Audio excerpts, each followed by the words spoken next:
కొత్తని తీసుకొస్తానని చెప్పి మాట్లాడుతున్నారు. నేను వాళ్ళందరికీ ఒకటే అడుగుతున్నా, మీకు నిజంగానే అసెంబ్లీలో ఎమ్మెల్యేగా అర్హత ఉంటే, ఎమ్మెల్యేగా మాట్లాడాలనే అర్హత ఉంటే ఎందుకు అసెంబ్లీకి రావడానికి భయపడుతున్నారు?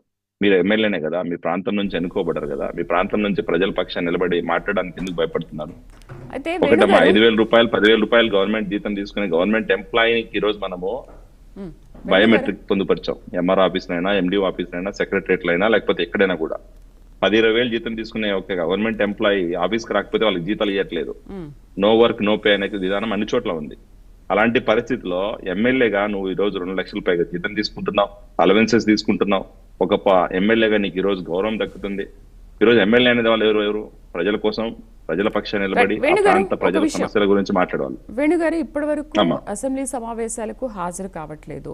మరి ఇప్పుడు మీరు డిజిటల్ విధానాన్ని ప్రవేశపెడితే మాత్రం హాజరు అవుతారని అనుకుంటున్నారా? మాకున్న గట్ ఫీలింగ్ అయితే 100% హాజరు గారు. ఎందుకంటే జగన్మోహన్ రెడ్డి గారు అసెంబ్లీలో కూర్చొని, లేకపోతే జగన్మోహన్ రెడ్డి పార్టీ నాయకులు, వైఎస్ఆర్సీపీ నాయకులు ఎవరు కూడా అసెంబ్లీలో కూర్చొని కూటమి ప్రభుత్వం సైడ్ నుంచి ఏదైతే క్వశ్చన్లు వస్తాయో వాటికి ఆన్సర్ చెప్పే దమ్ము ధైర్యం వాళ్ళకి లేదు. First point.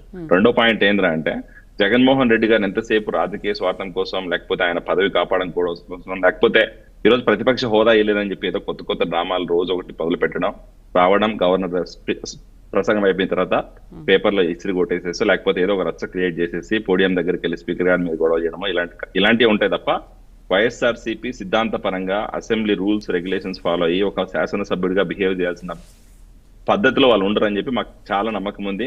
అదే పరిస్థితి పునరావృతం కాబోతుంది కూడా మేము చెప్తున్నాం. వాళ్ళకి డిజిటల్ సిగ్నేచర్స్ అంటే, వ్యవస్థలు అంటే భయం లేని వాళ్ళకి ఏమైనా చేస్తారమ్మా. వాళ్ళకి వ్యవస్థలు అంటే భయం ఎప్పుడు లేదు. ఈ రోజు కోర్టునే ధిక్కరించినారు, కోర్టు వాయిదాలనే ఈ రోజు ఎగ్గొట్టిన జగన్మోహన్ రెడ్డి గారు, ఈ రోజు బెయిల్ మీద ఉండి ఇన్ని రాజకీయాలు చేసిన జగన్మోహన్ రెడ్డి గారు, వైఎస్ఆర్సీపీ నాయకులు గొడవలకు లేకపోతే జైలు పోవడం అనేది సర్వసాధారణం అయిపోయిన ఈ వైఎస్ఆర్సీపీ నాయకులు డిజిటల్ విధానానికి భయపడతారని మేము అనుకోవట్లేదు. కాకపోతే ఏంటంటే, ఒక ప్రభుత్వంలో ఉన్న చట్టభద్రత కల్పించాలో, అసెంబ్లీలో ఈ రోజు ఏదైతే రూల్స్ ఉన్నాయో, అసెంబ్లీలో ఎమ్మెల్యేగా ఏదైతే పని చేయాలో ఆ పనులు చేయించాల్సిన బాధ్యత ఉంది. కాబట్టి మేము ఈ రోజు డిజిటల్ విధానం తీసుకొచ్చాం. ఆ డిజిటల్ విధానం పరంగా అట్లీస్ట్ ఎమ్మెల్యేలు అందరూ వచ్చి పార్టిసిపేట్ చేస్తారు, డిస్కషన్ లో పార్టిసిపేట్ చేస్తారు. ఆ రకంగా క్వశ్చన్ అండ్ ఆన్సర్ సెషన్స్ లోనే, లేకపోతే బడ్జెట్ సమావేశాలైనా కూడా ఒక